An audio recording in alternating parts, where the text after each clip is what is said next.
తెలంగాణ రాష్ట్రం వచ్చిందే నీళ్లు నిధులు నియామకాలు అనేటువంటి ట్యాగ్ లైన్ మీద గతంలో ఉమ్మడి ఆంధ్రప్రదేశ్లో తెలంగాణలో ప్రాజెక్టులు కట్టకపోవడం వల్ల నీటి చుక్కకు నోచుకోక ఇక్కడ ఉన్నటువంటి నేల పంట పొలాలన్నీ కూడా బీళ్ళైనటువంటి ఉద్దేశంతో ఆనాడు తెలంగాణ ఉద్యమంలో రైతులు సైతం పార్టిసిపేట్ చేసి తెలంగాణ రాష్ట్రాన్ని తీసుకొచ్చుకున్నారు.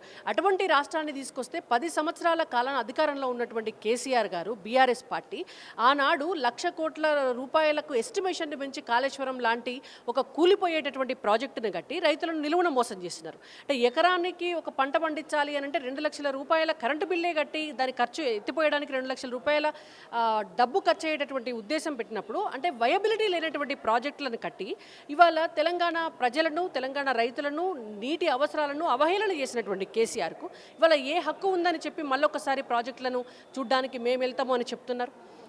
ఇవాళ పంపులు ఆన్ చేస్తామని చెప్తున్నారు. నిజంగా మీరు కట్టినటువంటి పంపులే మంచిగా లేవాయే, మీరు ఆన్ చేస్తే అవి కూలిపోయేటటువంటి పరిస్థితులు ఉన్నాయి కదా.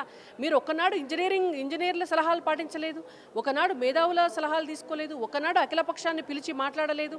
నిజంగా వయబుల్ అయితే నిజంగా మీరు చెప్పేటటువంటి కాళేశ్వరం ప్రాజెక్టు నుంచి నీళ్ళే వస్తే ఇవాళ మొత్తం తెలంగాణ సస్యామలం అవ్వాలి. కాళేశ్వరం ప్రాజెక్టు నుంచి చుక్క నీళ్ళు రాకముందే తెలంగాణ వర్షం నీళ్ళకి సస్యామలం అవుతుంది కదా. ఇవాళ ఆ డబ్బు పెడితే తెలంగాణ రాష్ట్రంలో ఉన్నటువంటి ఎన్నో చిన్న చిన్న ప్రాజెక్టులు ఎన్నో కూడా కట్టుబడి అయ్యేవి.